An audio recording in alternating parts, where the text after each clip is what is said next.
You're listening to The Big Lift, the podcast of Web Trends Optimize, the CRO solution that enables marketers and developers to maximize the ROI on their digital properties. Web Trends Optimize is a powerful, feature-rich and easy-to-use solution, all delivered within a fixed-price contract with no additional cost for increased functionality ever.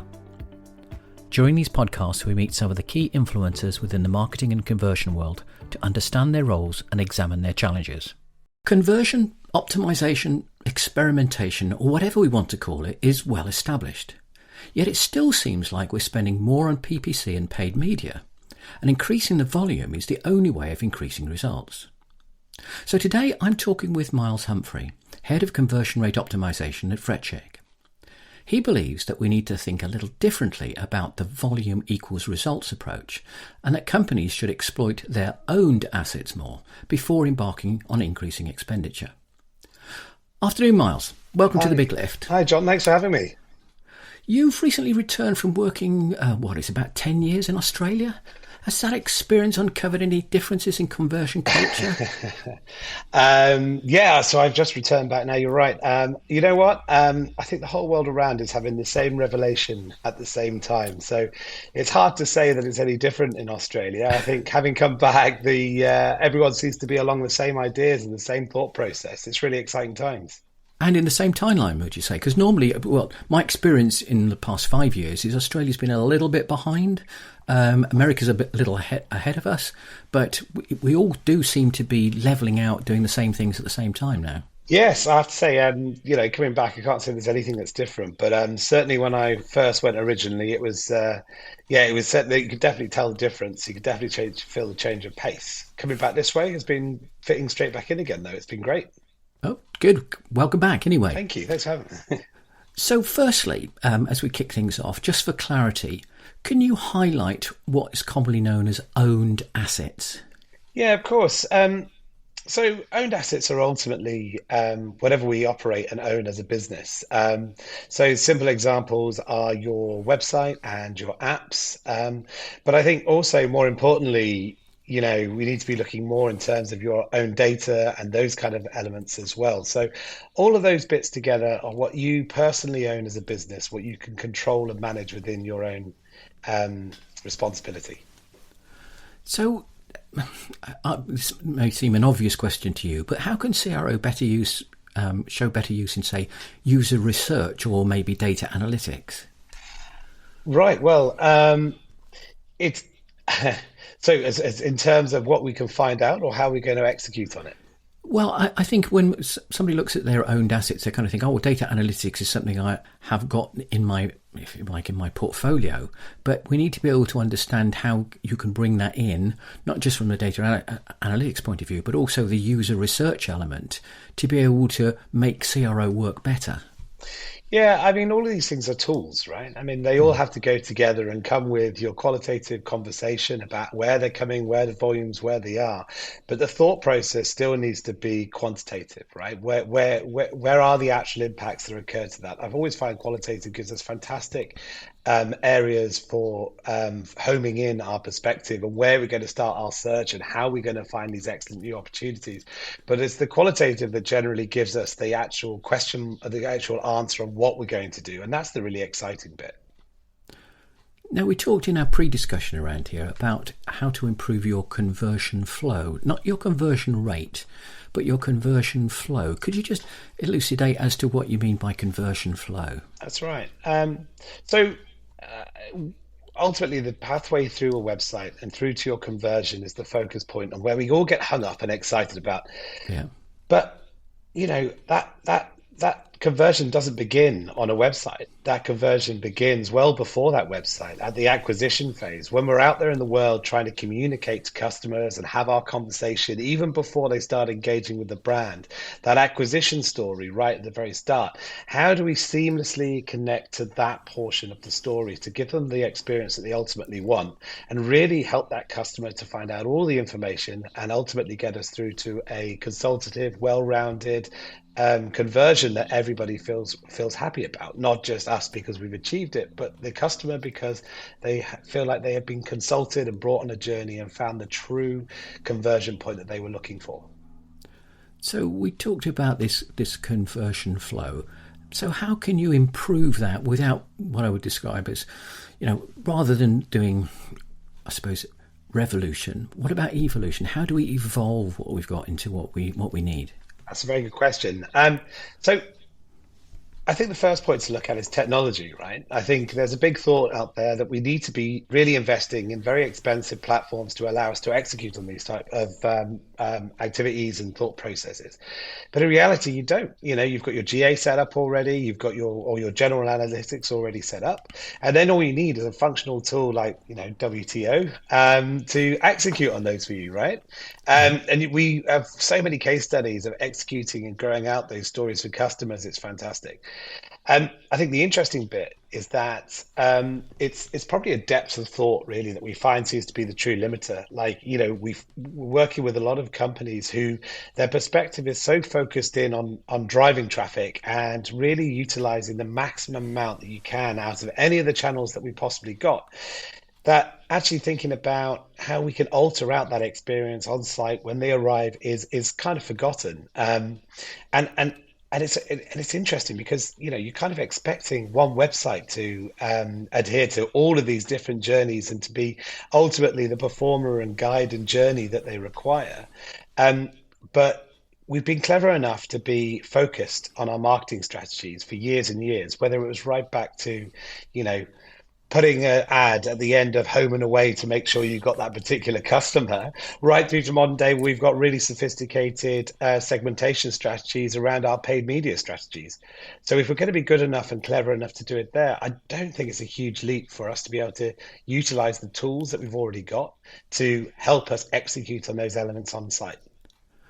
I mean, some of the tools that we talk about in, I suppose, conversion rate optimization is things like being able to be much more personable in our approach.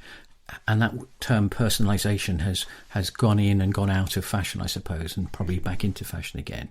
But there's lots more to that, isn't there, than just thinking about how can we personalize things. We're now starting to think about sentimentality, what kind of search terms are being used, long tails, all those different sorts of things. It seems like it's a forever moving landscape. How do we and where do we start? So firstly, personalization is a scary term because it can mean so many different things to so many people. I myself prefer advanced segmentation, right? We're talking about finding segments that work for us and growing them, right? So simple starting point. If you have a website, so if let's say, for example, you're an estate agent and you're dealing with renters and you're dealing with purchasers, like people who want to buy a house. Those are two very distinctly different journeys. And although there are different areas of the website, where do they share their communion? Well, they both engage with a homepage first, and they come through like that particular journey. Yeah. So what you have to do is think big before we start thinking small. And we evolve personalization story, or we're going to call it an advanced segmentation story, from biggest through to smallest. We start very large with 2 or 3 very simple defined groups. And then if they're really successful, we do the testing and we see proper interaction, then we start getting more refined as we go through. The key then comes down to triggers, right? So what are the triggers? And just like you were saying, we can use paid media for that. We can use social media for that. We can use all of the elements.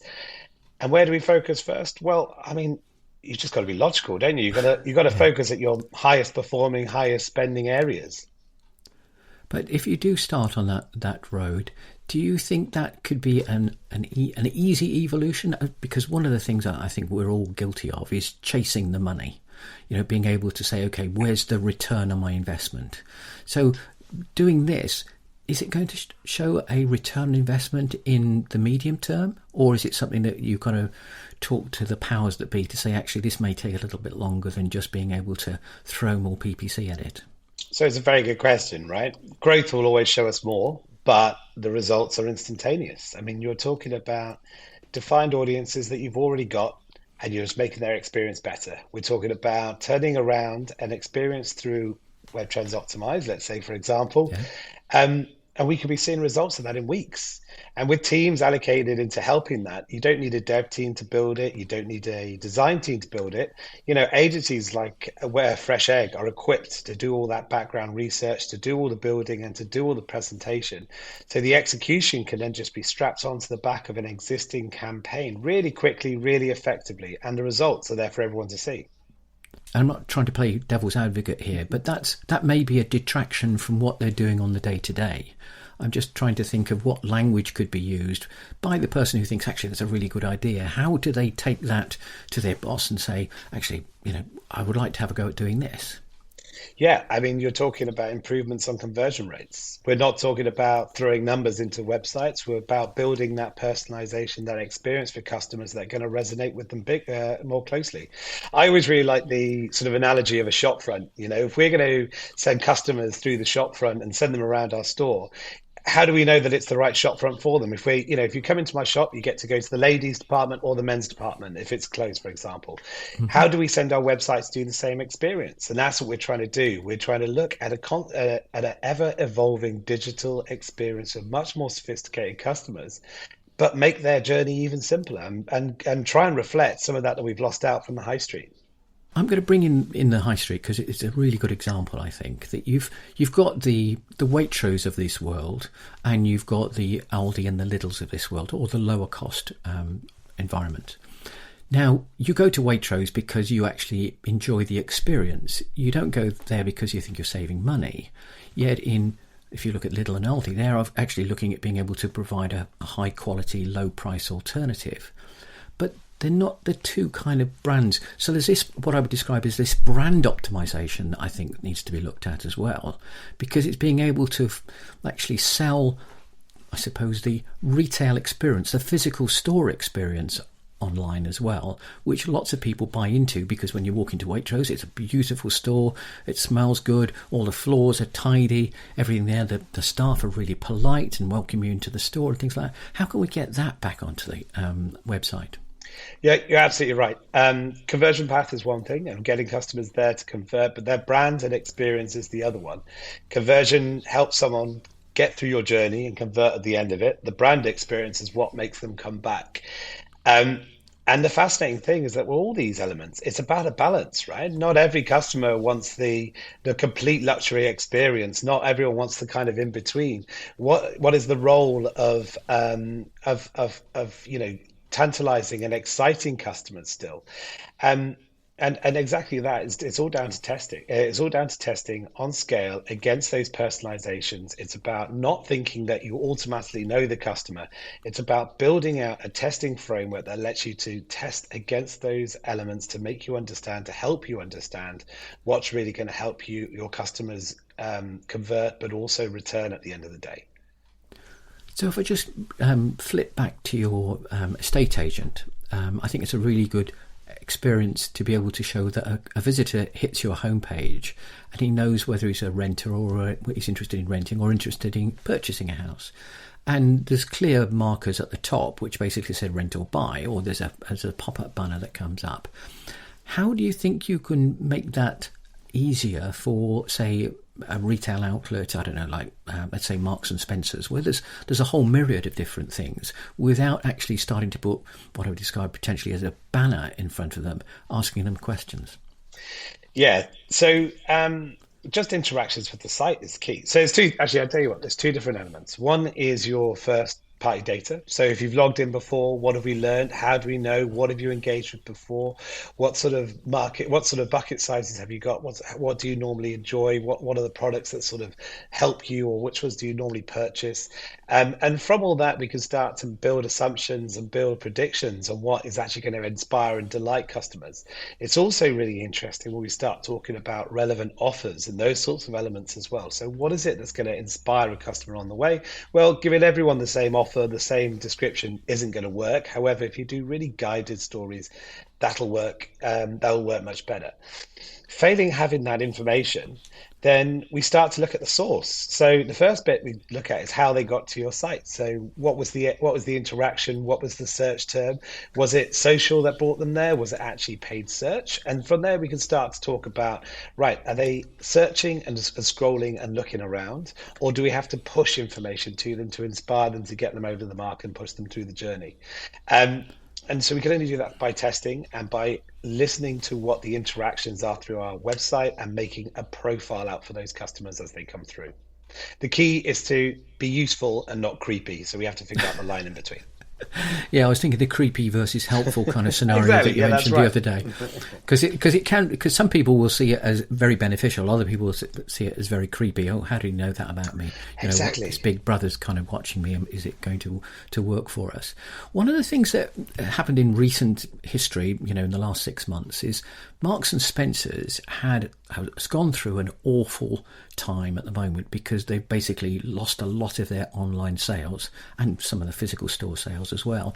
How do you think someone like Marks and Spencer's can come back from that to be able to help their customers feel as though that they're safe online? Because if I was to say a typical Marks and Spencer customer is probably a middle class person who is of a certain age, because they've been in Marks and Spencer's for years and years and years, and now they've got this potential threat that things went wrong when they were online. They might still want to go back in store, but I'm sure Marks wants them to buy online as well. Any tips and tricks? Well, that's the tough one, isn't it? Well, I think it's about honesty and clear communication. I think there's an element in there which is hold your hands up and be clear about it. But I also think the big thing about this is the benefits of what we're asking, right? If we're asking for engagement, we're asking for data, we're asking for information, we need to be super clear on how we're going to use that data and that information and really win back that trust again. So Marks and Spencer have got a huge job on their hands to try and retrospectively or to pull that traffic back and to really convince them that they can then convert safely in that environment. But the brand will help them do that because that's what the story is all about. But I think just honesty and engagement and probably a little bit of inspiration and pushing as well. So I think it'll probably come down to offering special deals or additional interaction or benefits to joining their online experience again. I suppose the big question for me is a brand that's been burnt a better brand because they've been burnt and they need to now recover and they put their processes in order, or is it a brand that's never been touched before? And I don't know the answer. I suppose everyone's different. Yeah, I think it's a difficult one, as you say, because one of the challenges is that they're heightened to the fact that there could be some nasty things going on the web.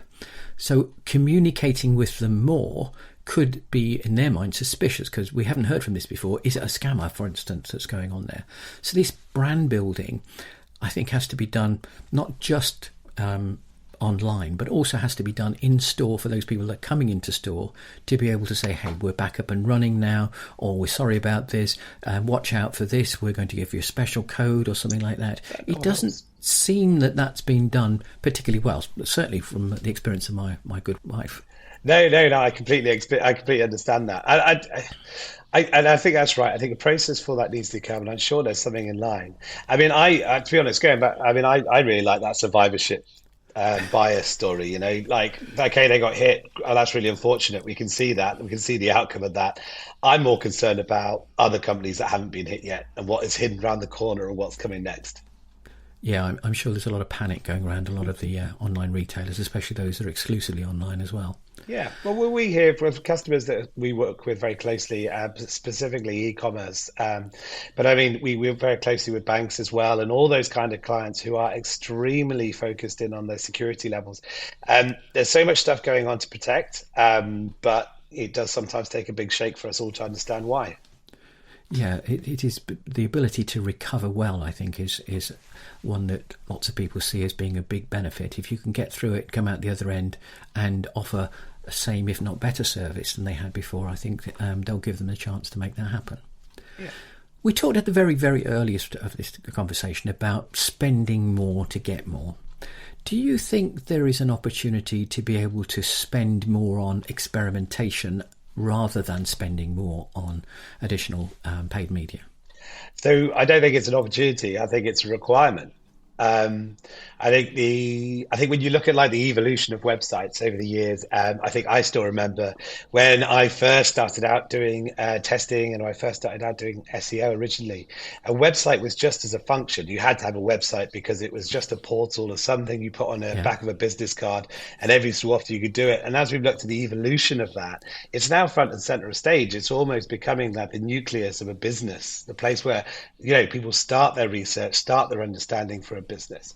So where we've talked about driving acquisition in the past and actually putting more and more increased numbers behind that, that's becoming more and more expensive. We're seeing Yeah. the introduction of Google driving content answers through AI, Yeah. which is stealing away traditional organic traffic through websites.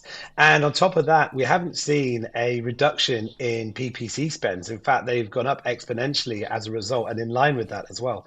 So you can't be driving more, paying more for an expensive piece of traffic and then not making the most out of it when you then get it into your website. It just doesn't, it just isn't going to compute. I think the barriers to that at the moment, where there are barriers, I think the cleverer companies are all getting on board with that very quickly. And I think the companies with aspirations to be bigger are now still starting to talk about it and think about it as far as the engagement. The conversations we're now having across the whole board of our clients, the barrier has always been, I think, time to put into it and the breadth of headspace to do it as well. And that's why agencies like us are here to help. And I think the only way to really fund it or to think about it is to start looking at media spends and to be allocating some of that budget into making your campaigns more engaging and more performance led when they come through to your own assets. The benefits are exactly as we sort of pointed out earlier, that conversion rate is better. So great, you get to sell more things. That's really Yeah. lovely and pleasant. And that's what we all ultimately get up for in the day and we go to work for and we all try and achieve. Yeah. But more importantly, that brand experience, like we meant that you touched on before, like selling's great, but selling to repeat customers and lifetime value is a much bigger Yeah. benefit long term. And it's much more pleasant for a customer. Do you think that's seen inside the organisation? As the second customer is always more, the second visit is always more profitable than the first? No. Well, that's a very good straight answer. Well, look, I think rarely. I think I mean, that's broad, right? I mean, it's Yeah. broad. But I mean, we see clients who do go down the route. And I think, long term sort of customers who are talking sort of insurance and those kind of things. Obviously, the repeat visit is very obvious there. Yeah. But I mean, a lot of the e-com, a lot of the stories, it's about last click, last spend. Yeah. We struggle with getting, and traditionally, I understand that, when we start to talk about analytics and how fast it is, how efficient it is. But now that analytics has got better and our ability to track has got a lot better and how we use first party data has got a lot better, it's all of a sudden very, very possible and should be the focus. Okay, so taking a step backwards from the conversation that we started, if somebody's thinking about, yes, we need to be able to have a different conversion strategy or conversion flow, what are the kind of questions that person should ask within the organisation to determine whether their existing strategy is the right one, even if they have one, or it's not delivering? Yeah, okay. So, firstly, are our spends increasing and are our paid spends increasing year on year? Really simple, straightforward question, and but I think it's relevant to everyone. Second thing, have we actually built a relationship between our website and our marketing, like off-site, on-site at all? I suppose on top of that, I'd then be looking at the teams who are responsible for it. So build the need first. So how big are our opportunities and are we Mm-hmm. spending more for traffic than we have previously? How can we start to make better use of that traffic and how it interacts? Second thing I'd be asking is how are customers interacting with our brand? Are they coming in? Are they bouncing? Are they coming in and out quite fast? Third thing is, are we treating customers differently? Are we expecting our PPC traffic to engage with our website in the same way as our SEO traffic and the same as our paid media traffic, and particularly our social traffic? How are we dealing with each of those different channels differently? I'd then be moving on to look at the structure and how we can actually inform it. The big barrier that we see is a disconnect between marketing teams and dev teams. Yeah. And it's a huge challenge, and completely understand. But ultimately, as we're talking now, as websites are becoming more intelligent and moving into this world where customers are expecting more and they're expecting more interaction, it's not just a dev's responsibility to keep a website operating as it should be. It's a marketing team's responsibility as well to make sure that it's all, the traffic is being dealt with in the correct way, because ultimately that's how people are appreciating your brand and caring about your approach, and that lifestyle value of the customer then starts to come out. I think that one of the things that we often forget is that everybody's ambition is to have the best website, the best converting website as well. And they're all there busily doing their jobs because there's lots of pressure on people. Marketers are being pressured with regard to return on investment. Web developers are changes. How can we get a change done in a fast thing? There's lots and lots of different calls upon those to make different changes at a certain time.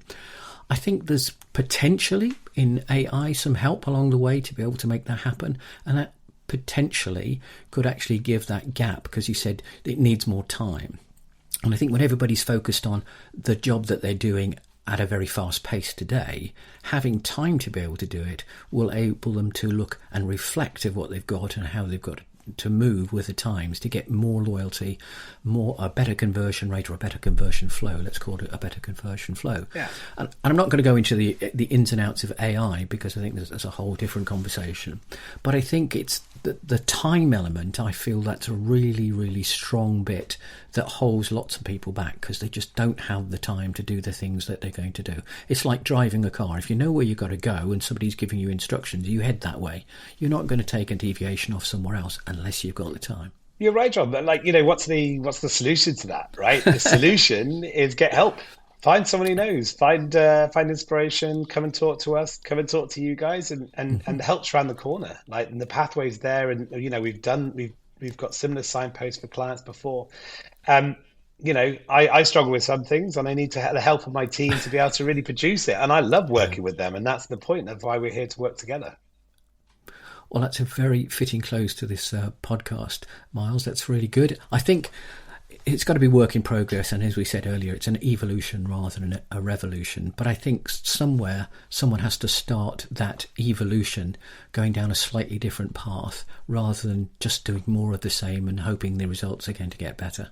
I completely agree. And the other thing to add there as well is to not be scared of it, because it is accessible. You don't need big, complicated platforms with deep implementation issues to be able to execute just that personalization story. It is just right there around the corner, and it's accessible to everyone.